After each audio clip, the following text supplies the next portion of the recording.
Hey guys, welcome to another episode of the Podcast Boys. I am the Comics Kid 2099. Joining me is Connor Nielsen, my co-host. Hey Connor, how you doing? I'm doing well. How are you doing? Doing really well. Today, we are going to be talking about the next episode of Twin Peaks. And before we, uh-oh, my battery may have just died on my mouse.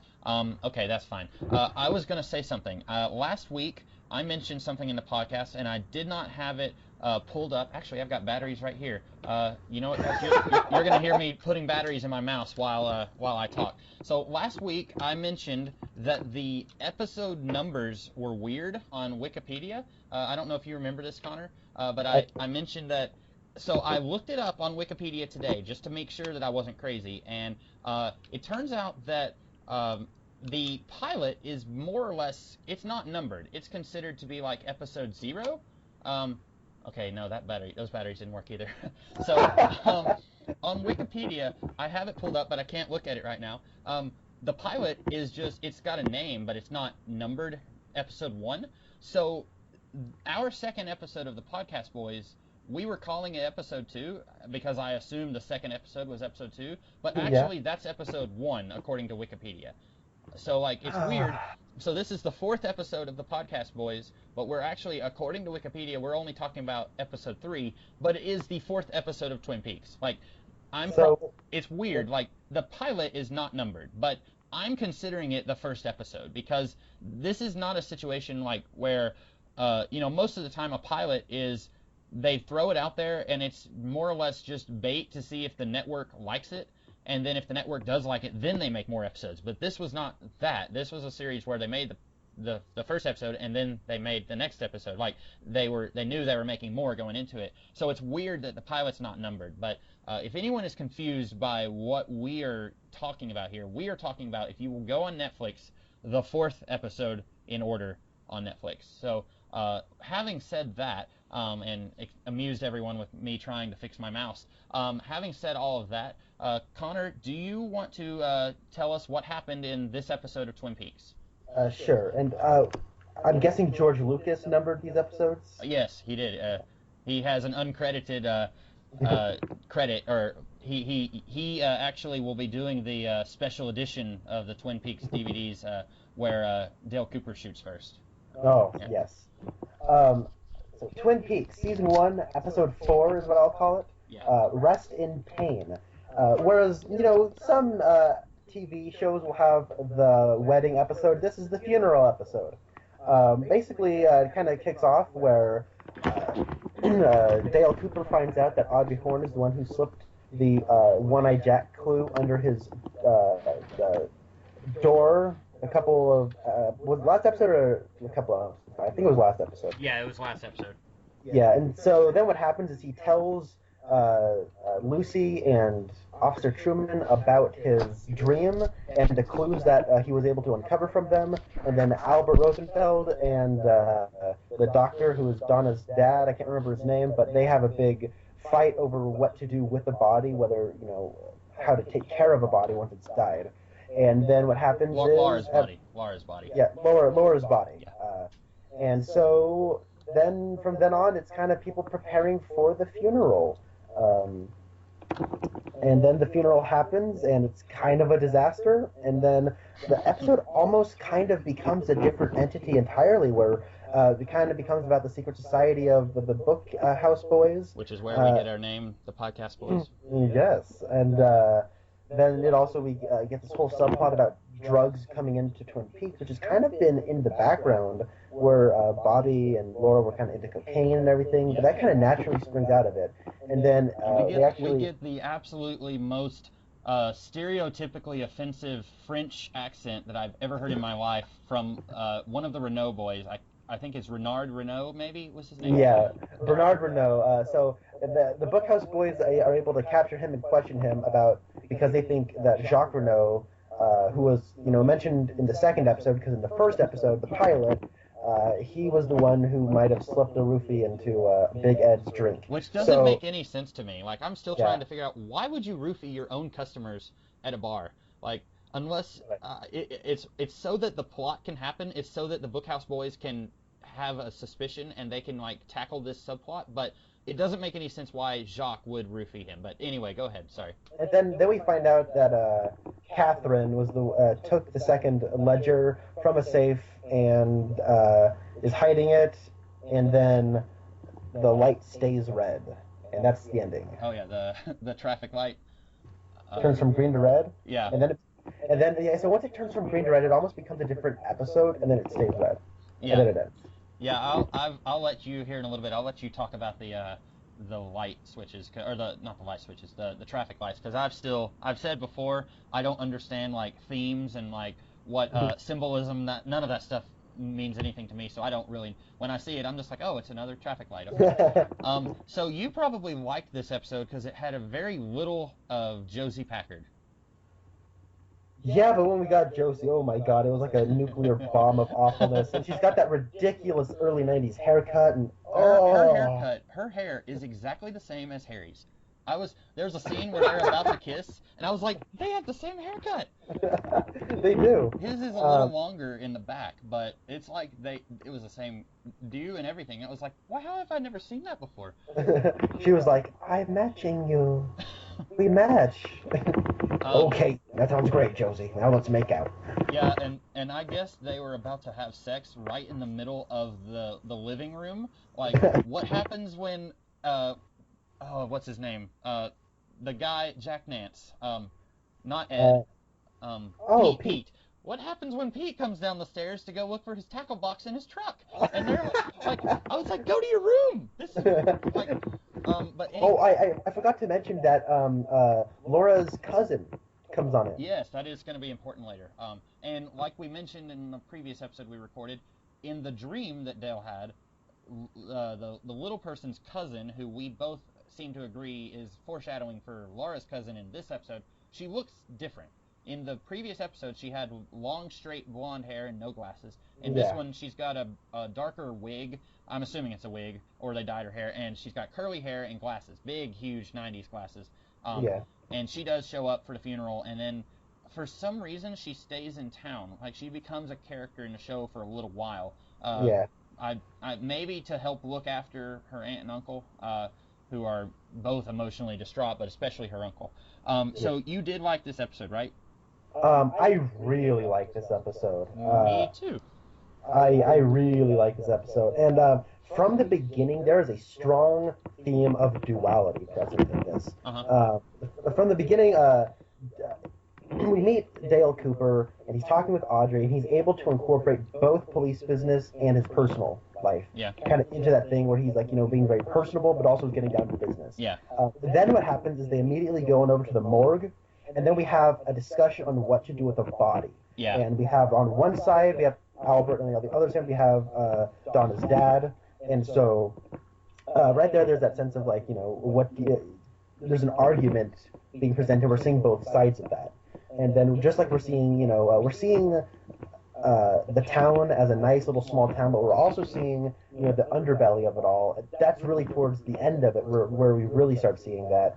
And so I think, people always talk about this episode, this show, and say, oh, it's about the seedy underbelly of the small town. I think this episode in particular is really when you start to see that, and really when it becomes important to the story. Yeah. But there's also stuff like Bobby is in front of the crucifix, and then he flips on open his lighter and starts feeling the fire, which you can symbolize with hell and Satan and stuff like that. So there's that sense of conflict within him, and he seems to be the most enlightened. So when he freaks on out at the people and calling them out on their hypocrisy, it does feel like a natural extension of what he's been going through. Yeah. And then we talk to Dr. Jacoby, and he's talking about the person he's hiding, the person that awful. He said, "I'm a horrible person." That was probably my favorite Jacoby moment. Period. I don't think there's a single moment after this episode where I like him again.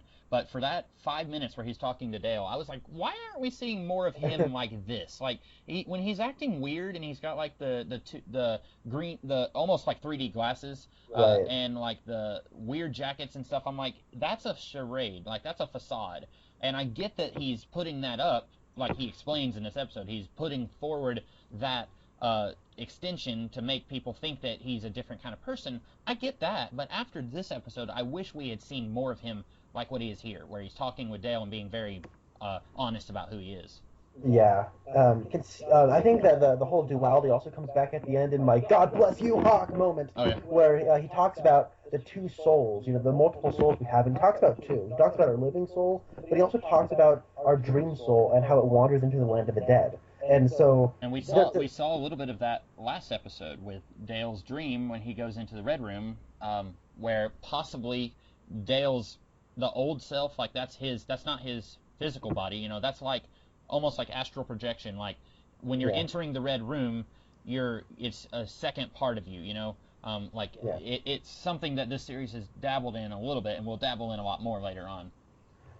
Yeah, and then there's also we get that right before the cousin enters, which is kind of the mirror image of Laura. Yeah. There's the invitation to love, where we have so and so starring as Emerald and Jade, which is undoubtedly a wink at that same actress playing Laura and her cousin. Yeah.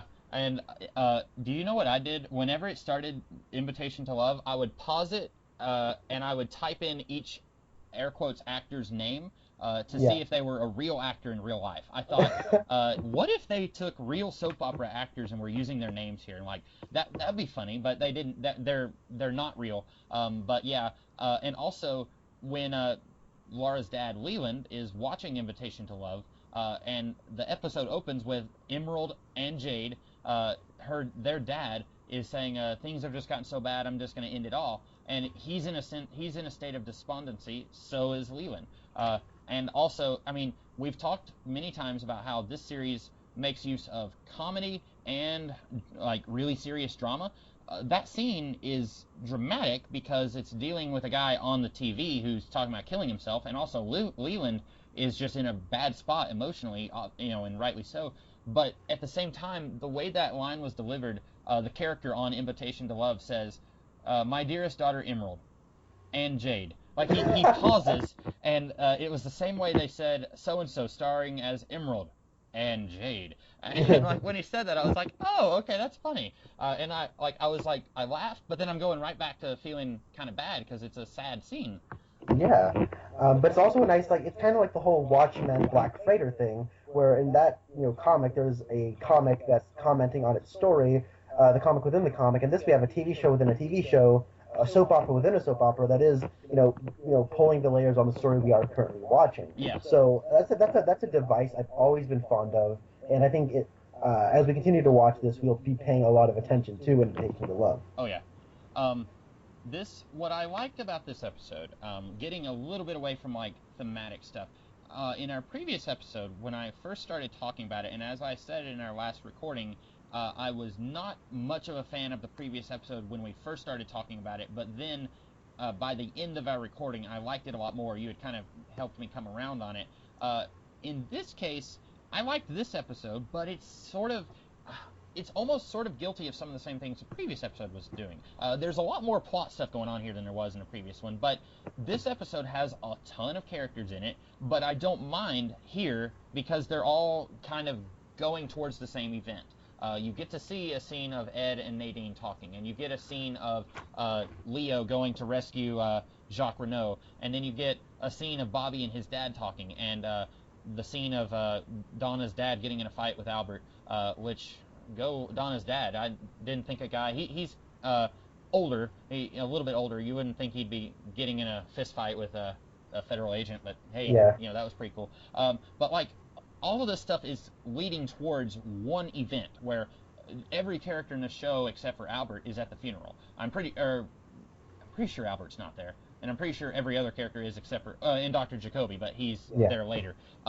So like, whereas in the previous episode it was like 7 or 8 different subplots all vying for attention, and they're not coalescing in one spot. Here, even though Ed and Nadine are only, we get about 2 minutes of them talking, and it's a good scene, by the way. I really like that up until now, Nadine has been played as kind of a joke, and also this shrewish woman that you're like, what in the world does Ed see in her? Now we're getting to see a softer side to her, and she's talking about how Ed and Norma used to date in high school, and she just felt like nothing compared to them. And I'm feeling a little bit more for her than what I had been. And we're finally getting away from that Drape Runner subplot, and we're getting behind the character, and that was a good 2 minutes well spent. And then fortunately, whereas you don't like Josie, I don't like James and Donna. I don't think Donna speaks at all in this episode. Yeah. We get to see her cry. James speaks a little bit. He's his typical angsty, I'm not going to the funeral. And then he goes anyway, and, that's all we really get to see him do is say he's not going, and then he goes, and then he's about to pick a fight with Bobby when he's yelling at the town. So, that was good. Oh, we don't have those two characters, but I know, unfortunately, we'll be getting more of them later. So we are mercifully given 0 lines of dialogue between the two. Yes. I know there was something else I wanted to talk about. The funeral. Okay, so Audrey's brother Johnny. His name is Johnny, right? Yeah. I keep wanting to call him Jimmy, and I don't know why. Johnny is holding a book. Did you see what the book was? I did not. No. Peter Pan. Which is very apt for Johnny, and this is probably the 3rd time I've seen this episode, and this was the first time I noticed what book he was holding, but as we've talked about before, Johnny has emotional, I think she just said he has emotional issues, or the emotions of a 3rd grader or something like that. He's an adult with the child's mind, and Peter Pan, in the same way that Invitation to Love is a story within a story commenting, on the overall story, Peter Pan it's a real story, but it's about a boy who, well, in the story of Peter Pan, he refuses to grow up. But Johnny, he doesn't have a choice. He's not choosing to stay in the mind state that he's in. But I thought that was a really very apt use of that book. And I mean, it's not hitting us over the head because, like I said, this is the third time that I've seen this episode, and I never noticed before. But it's very clever throwing that prop in, and it ties in with his character. Yeah, it does make you, it lends a humanity to Johnny because beforehand he's just kind of there. Yeah. And he's a bit, and you can't help but feel like he is the shame of the Horton family. And, but I thought it was really nice in Dr. Jacoby. I know what, I like Dr. Jacoby all the way through this episode because that scene he has with Johnny is really sweet. Yeah. And also later when he's talking to Dale and he says, I don't care about any of these people. I have to pretend like I care. It makes you wonder, does he care for Johnny, or is he putting on a face? It's right. That scene at the end makes us curious about his interactions with every other character. When we're seeing that scene, like you said, it's a very touching, tender scene for both of them. I think that the reason why all these subplots are do feel more cohesive is because they're all headed towards the same destination, which is the funeral. I want to talk about two things. The first of which is I really like the visual visual cues, I should say, because there's a lot of secret compartments in this. Yeah. There's Audrey. Watching that scene we were just talking about was Audrey, watching them, through a hole in the wall. Yeah, and because she had to go through a secret door, she's in the walls, and then she opens up and so then there's also later, there's the ledger that's hidden behind a bookcase. They actually, go to explain how long it's been there.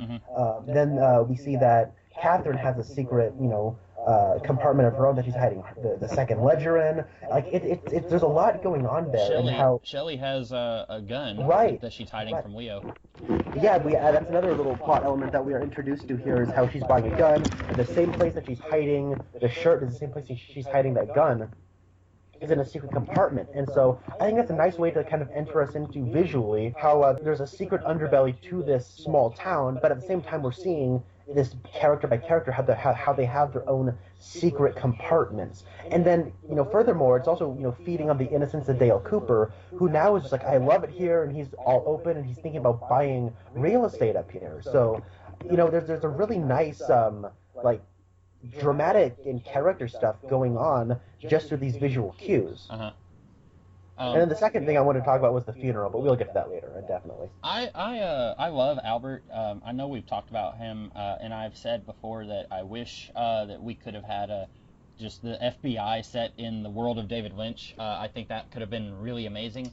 But Albert makes me wish that I was able to be as blunt with everyone that I talk to as he is, and at the same time it makes me glad that I'm not, because he gets punched in the face and Dale basically says, you had it coming, I'm not reporting this. Yeah. And if you try to pursue it, then I'm going to report you. And I'm thinking, that sounds good, that sounds like, oh, that's a tough guy line from Dale, but what are you really going to report him for? Yeah. I almost felt sorry for Albert because he was called all the way to this town that he hates, and he's not. I think he's told every single character in the show that he hates it here, and he just wants to get out of here. He's insulted everyone he's met. He just wants to go home. He just wants to do his job. And these people are like, no, we're gonna bury her. And it's weird because it's not an open casket funeral.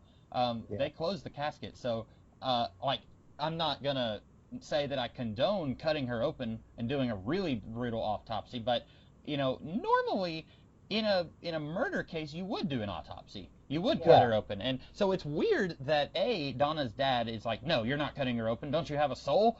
And two, which soul, or maybe he says heart. He says something like he's not human. And two, it's not even an open casket funeral. Like, it's closed. Right. So why didn't they let him cut her open? But probably to keep the mystery going a little bit. Yeah, that is something that they're just kind of prolonging it. But I don't feel cheated because they are prolonging it, but at the same time they're having a discussion about what is human. If you're cutting someone open and let them rest. Don't let them rest in pain, which just so happens to be the name of the episode. Yeah. So I love Albert. He has so many good lines in this. I love the one where he goes, "Look it's thinking." Yeah. Almost everything he says was good. He earlier when right before Harry punches him, he said, I don't have it in front of me, but he says something like, "I'm sick and tired of," and he names like 7 different names, like dullards, dunces, doofuses, like a whole bunch of things. I'm sick and tired of all of that. And he says something, and then he gets punched. But yeah, he's like 7 insults that all start with D, so it's like this great alliteration that he gives. He is really hilarious, and I'm gonna be sad because he leaves Twin Peaks and then comes back later. So I'm gonna be sad when he leaves and then we're back to the main cast because he adds something. He's doing great with this character here. What was your stance on this civil war brewing between Donna's dad and Albert? Were you pro Albert or pro Donna's dad? You know what? As an observer, I'm pro Albert, but if I was in that situation, I'd probably be pro Donna's dad. Yeah. I would, if it was my daughter, definitely I'd be pro Donna's dad. But I was from a perspective of I really think that Harry and Dale both should have been like, well, we do have to do an autopsy. That's procedure. But there's a lot of good stuff going on here. I think it's weird that you're talking about the seedy underbelly of this city or this town, and you've got the Bookhouse Boys have. By the way, you've got it's basically the police department, Ed, James, and then this other guy. And this other guy was in the first episode. He's the one who brought brought Donna to meet James when she went to the bar. I don't remember what it's called. Not double R, or R and R. Roadhouse. Roadhouse, yes. So he brought Donna to meet James. Do you think he looks like Shia LaBeouf? A little bit. Whenever I was watching it this time, first of all, when we were watching the pilot a few weeks ago, I was thinking he doesn't show up again in the series, I don't think. And then he shows up here, and I was like, he looks like Shia LaBeouf, or Boof, however you say his name. But I wonder what the criminal, they've got Bernard Renault, and I think there's 3 Renault brothers, and they've got Bernard here. What does he think about basically being tied up and gagged by these people who are not official law enforcers?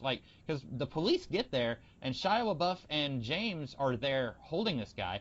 Is he going to try and press charges because these people who have no official jurisdiction have basically kidnapped him? Or maybe they were holding him because he said that Harry said he had an ounce of cocaine on him when he crossed the border. So maybe the police did arrest him, but then these guys were just hanging out there.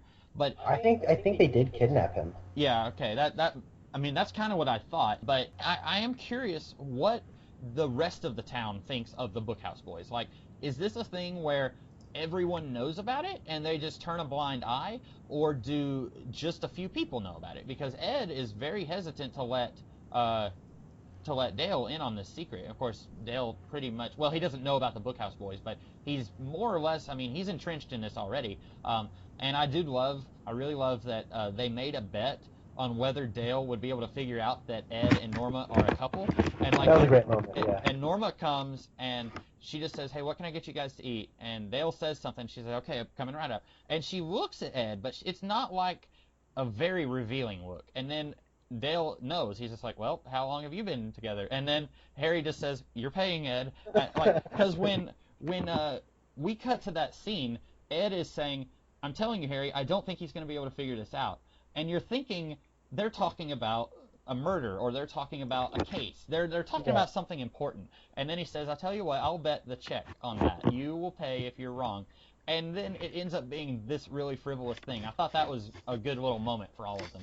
I did too, yeah. I really like that. Oh, by the way, my mouse is working now. I got it. Oh, it wasn't awesome. the batteries, it was the receiver. For some reason, I had to unplug it and plug it back in. I know people listening to this were on the edge of their seat about the saga of my mouse. Sorry. Well, I know. I was excited. Oh, yeah, I remembered. So Bernard Renault probably has the most ridiculous mouth I've ever seen on a person. His lips are ridiculous. I remember when I first saw it, I thought they were fake, so I wasn't paying attention to what he was saying. This time, I'm like, oh, okay, this is the guy with the weird lips. I gotta make sure I know what he's saying, and now I did. So his lips go with his ridiculous accent. Yeah. I need to some other time. I need to Google him and find out if he has a different accent or if he is actually from like French Canada or something. Yeah. Which I should point out, I've never been to Canada, so for all I know, there is a portion of the population that speaks like that. But this sounded fake. It sounds like in movies whenever I live in the South, and like when a character is from Tennessee in the movies, I always say nope. That's somebody who's never set foot in Tennessee, and they're doing this really fake Snuffy Smith accent. That what Bernard was doing in this episode sounds like that for Canada, like or part of Canada. And then Jacques shows up and he's like, "Hey, you have to get me out of here, Leo." And then we meet the third Renault brother later, and he is like, he's super, suave, but he still has a totally fake French accent. When we meet the third one, and I think that's like middle of season 2, you almost have to wonder if he was adopted, because the other two brothers are like nothing like him. Like they all three, none of them really look similar, but the third one definitely, like, he's definitely the brains of the operation. Yeah, I live in the Northwest. I live in Portland, Oregon. It's weird because, like, that's something I never thought about. Like, because, I mean, looking at this movie, a lot of it looks like where I live. There's a lot of hills, a lot of trees, a lot of water. But, they say that they're 10 miles from the Canadian border. And they said that this takes place in northern Washington, which is a place I go to all the time. And so I think, why? Like, I never thought about French, Canadians crossing the border. And I think, what? How come I've never encountered more French-speaking Canadians in Washington? Yeah. It's weird. That has nothing to do with the episode. It's just a thought that went through my head. Well, and it's weird. Other than the Renault brothers, I don't think we have anyone else who does speak Canadian in a series. You know what? A lot of people talk, like, it sounds like they're doing a parody of a Northwestern accent. Yeah. I think they're doing a parody of a French-Canadian accent. That would make a lot of sense. And I've never really caught on to, like, the other characters doing a parody. But that would make a lot of sense, especially since we've talked before about this series is both a soap opera and a parody of soap operas. I'm almost certain you're right that's got to be deliberate. Otherwise, like, I was making fun of it the whole time, but it's probably intentional. I would say so. Yeah, that's a good call. But yeah, can we talk about the funeral, because it's a very important scene. We have that scene where Bobby is feeling the fire. Mm-hmm. He's not scared to death. He's kind of been grieving for Laura. He's grieving for Laura, but it's not like in a James Hurley way. Right. He's doing it in a very angry way, and how he's like getting closer to the flame, which in classic Judeo-Christian theology represents hell, represents sin and stuff. So when he's feeling the flame and he's like has his back turned to the crucifix, it's kind of saying a lot about his character. And then when they go to the funeral and you have the preacher saying a sermon, everyone looks super guilty. Yeah. Like that they're all hiding something, and then he calls them all out on it. This isn't the venue to do that, but I think it really it's kind of one of those things where I feel like it's a character addressing an entire culture that he's a part of. Yeah. And and it comes right after, like, Johnny says amen, and he's very innocent about it. Right, and everyone is okay with him saying it. Like, the preacher has a smile like, that's a good way to end this funeral, and he thinks that's a good way to end it. Of course, then Bobby screams it, and suddenly everyone's like, what is he doing? Like, that's inappropriate for him. But it's also very telling about the town, how it looks innocent at first, but then it becomes something more. Yeah. And I kind of like Bobby in this episode. I don't want to say that he's honest, because he's involved with bringing trafficking cocaine into the town. And as James mentioned in the first episode, that Laura had told him that Bobby killed somebody before the events of the series. So, like, Bobby has a lot of skeletons in the closet. He's not upfront about everything he's doing, or even most of the things he's doing. But here in this scene, he's a jerk, and like you said, this is not the venue to bring out his frustrations. But he's hitting this on the head more than anyone else at the funeral. Everyone else is, like he said, they're pretending that Laura was the prom queen who didn't have any problems. But it's very possible that most of the people here were fully aware that she had some issues. They probably didn't know everything that was going on with her, but I would say there were a few people at this funeral who knew that she was... is it a spoiler to say that she worked at One-Eye Jack's? Was that revealed here, or is that just hinted at? It's hinted at. Okay, well, if it is a spoiler, sorry guys. But it's kind of... I'm sure that somebody in the audience knew that she worked at One-Eye Jack's. And then I'm sure that somebody there knew, besides Bobby, that she was on cocaine and trafficking cocaine. So, like, Bobby's got a very good point. These people knew what kind of girl she was. Maybe they didn't know every facet of her, but they knew enough of her that they could have tried more to help her, and they didn't. And so, like, even though he's still a jerk a lot of times in the series, he's probably the most sympathetic character at the funeral, at least in this episode. Yeah, so I think another reason why Bobby's really getting so outraged over everything is because do you think he feels responsible for doing this to Laura? Because he says, like, we all knew we were in trouble, but we didn't do anything. Do you think, like, what he's doing, and I think this is also in line with the character, that he's feeling guilty, but he's also projecting his guilt onto other people? I think that's a very good point, because he probably, and that's something I've never thought of before, because we, the audience, we're getting to see the lives and the points of view of multiple characters. But Bobby, all he knows is that he got Laura involved in the drug trade and got her hooked on cocaine. I'm assuming that she wasn't already dealing with Leo and Jacques Renault and those guys in trafficking cocaine before she met Bobby. I'm assuming that he brought her into that life, and all he knows is that she was helping him do cocaine, bring it into the town, and also doing it, using it. And or he might not have been using it, but she definitely was. And he doesn't know that she was sleeping with all these different people and working at One-Eye Jack's. Like, he doesn't know any of that, I don't think. And so, from his point of view, she died, and it's probably because he brought her into this shady lifestyle, or at least he thinks he did. And he brought her into some of it, but not all of it. So that's a very good point. Yeah, the more the series goes on, the more I like Bobby. I think he's like I said, like the actor playing him, he's not like the greatest actor, but he lends an honesty and like a realism to this character that, like, this guy, like, I know people like him, and like the way he processes and the way he talks and the way he carries himself, it's not like a great performance, but it's the right it's the right way to play this character. Yeah, I especially like Bobby more as we get into season 2. I don't know if I've said this or not. I have definitely voiced my disdain for James and Donna, but later on, when Bobby and Shelley get more into their relationship, right now they're just kind of secretly seeing each other. I was 10 times more interested in their relationship than I was Donna and James. And when, this is a very minor spoiler, but later in season 2, Bobby tries to become a business partner with Ben Horn, and, like, I was very interested in Bobby at that point, like, where he's trying to become more than what he is here in season 1. Here, he's a football jock who has basically already given up on his athletic lifestyle, I guess. Like, in the first episode, we are already being told that he hasn't been to practice all week, and he's doing the drug trade. Like, it seems like he's already decided that's not going to be what he wants to do when he grows up.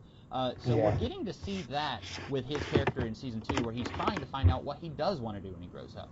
And like the scene between Bobby's dad and Bobby, I really like that because it's consistent with his punk attitude.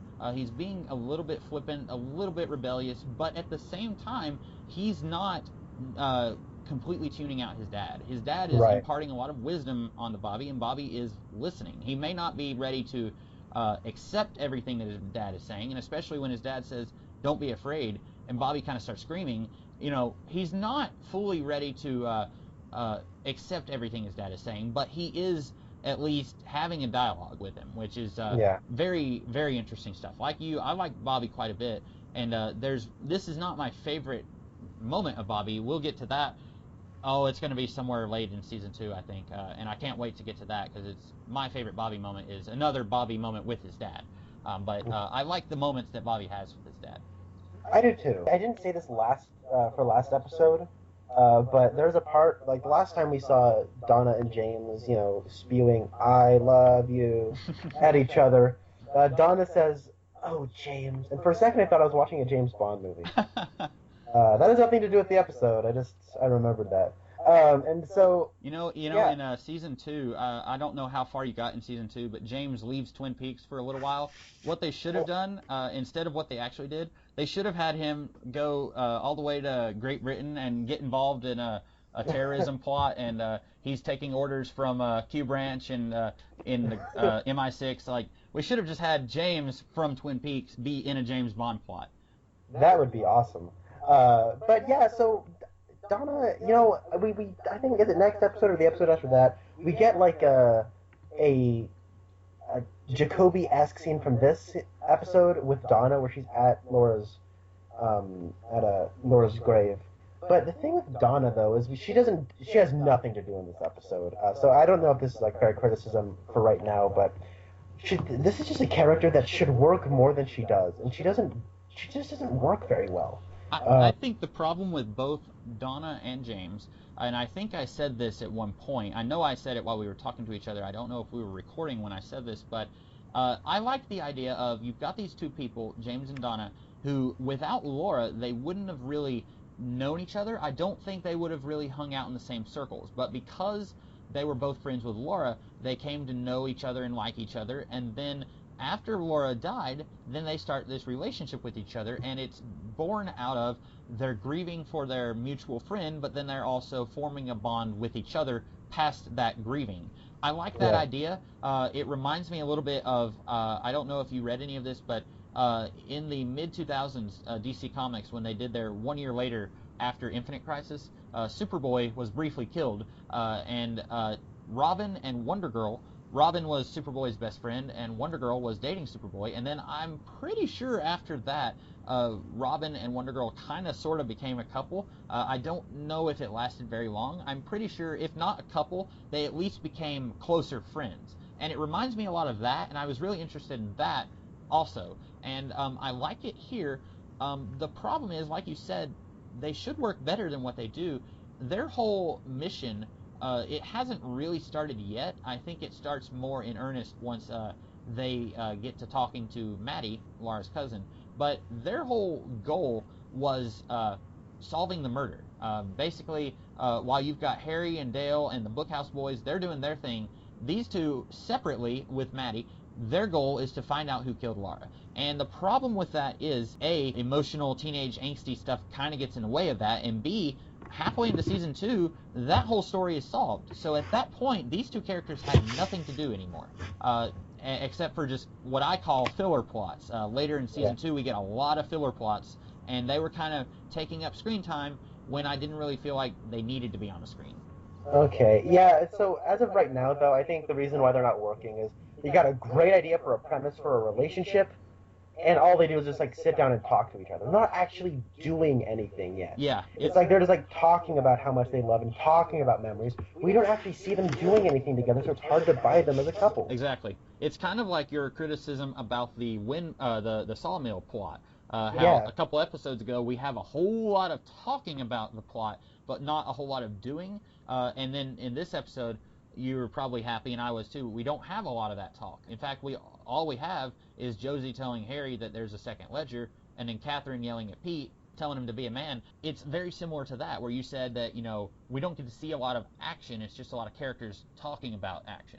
Yeah, and I think the reason why it's more like a pretty disappointing here is because when we actually see people doing action, it's riveting. It's a lot of fun. It's exciting. It intrigues you. It's thought-provoking. Like all the stuff with the investigation. Yeah.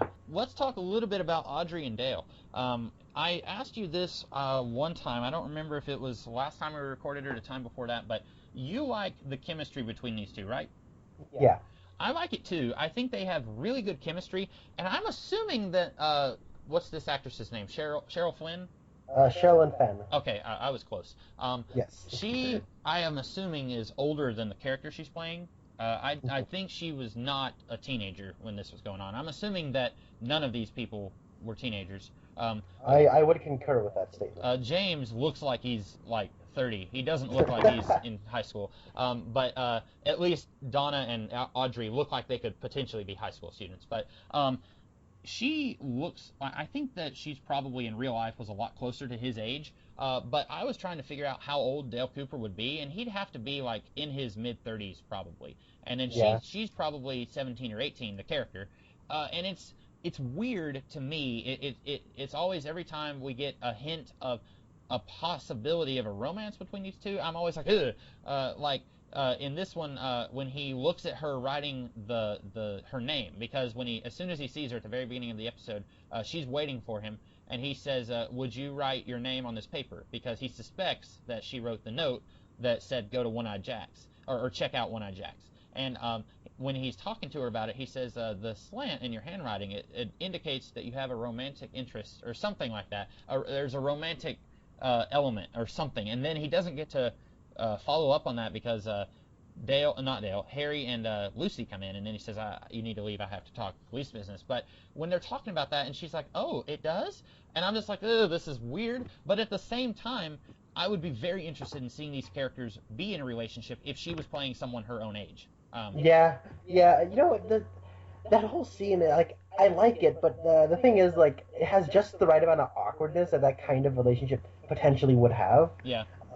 But they play it in a way that, like, I want her to be with him because she would get what she wants, but I don't want him to be with her because that'd be weird. Yeah. And I know it's a weird thing to say, but, like, at the clear beginning, she's like, good morning, Colonel Cooper, and he just goes, it's Agent. Yeah. Special Agent. I love that. And then she goes, yes, Special Agent. Like, there's a chemistry, there's a click, there's a good dynamic between the two, and they play off each other so well. He, I feel like, looks at her like a little sister, which I'm almost 100% sure he doesn't have any siblings, or if he does, they were never mentioned. He looks at her like a little sister, whereas she looks at him as a possible romantic conquest. It reminds me, I don't know if you ever watched Arrow. Did you ever see any of that? I never did. Okay. Do you mind if I spoil something for you from Arrow? I do not mind. Okay. So in Arrow, you had Felicity Smoke was the IT girl who worked at Queen Consolidated, and at season 1, she was occasionally part of the plot, and then by the end of season 1, she was a full-on part of the team, and she was helping them with stuff even that had nothing to do with the IT stuff that they were doing. And she very clearly, even like just 2 episodes after she was introduced, she had a big thing for Ollie. And it was the same situation where Ollie didn't look at her that way. He saw her as this nice young girl who's helping him be the Green Arrow, whereas she was looking at him like a hot young hunk of meat. And it was a relationship that I liked seeing their platonic friendship, and I liked seeing the cutesy, she has a crush on him. I did not ever want to see those two become a couple. And now, as of the very end of, I guess, season 3, I stopped watching mid-season 3.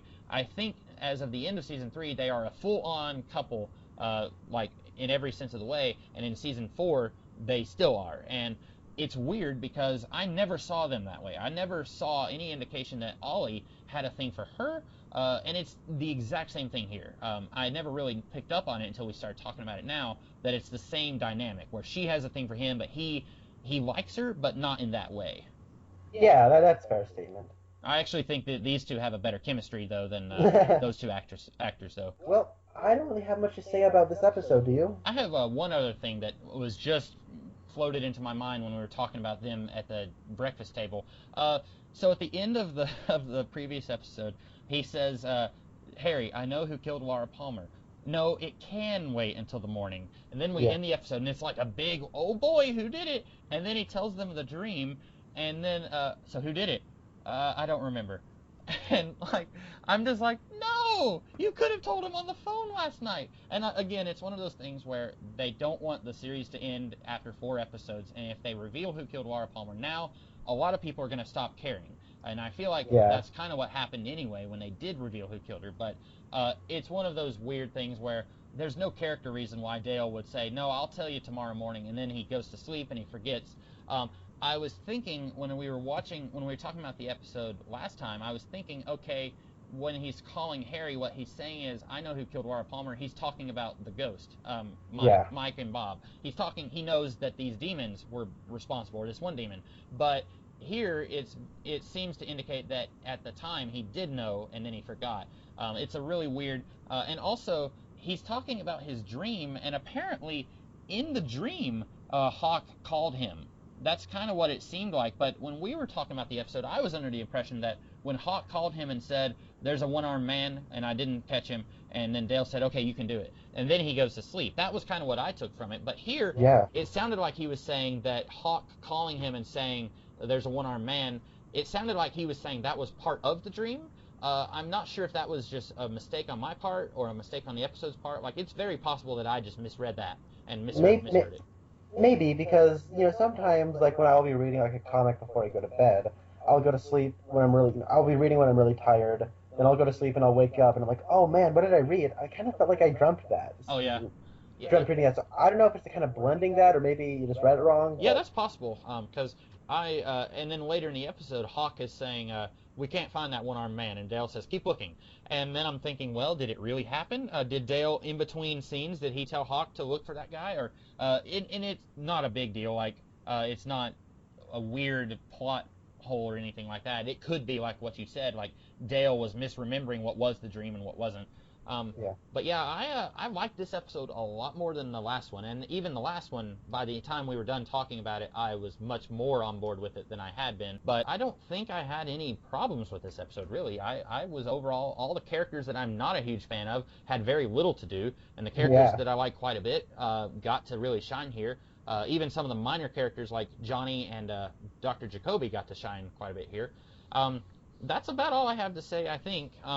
So we will, guys listening to this, guys and gals listening to this, we will be back in another week to talk about the next episode of Twin Peaks. And that's all I have to say. Connor, you don't have anything else? I don't. Alrighty, well, we will see you guys next week then. Have a great rest of the day. Catch you later.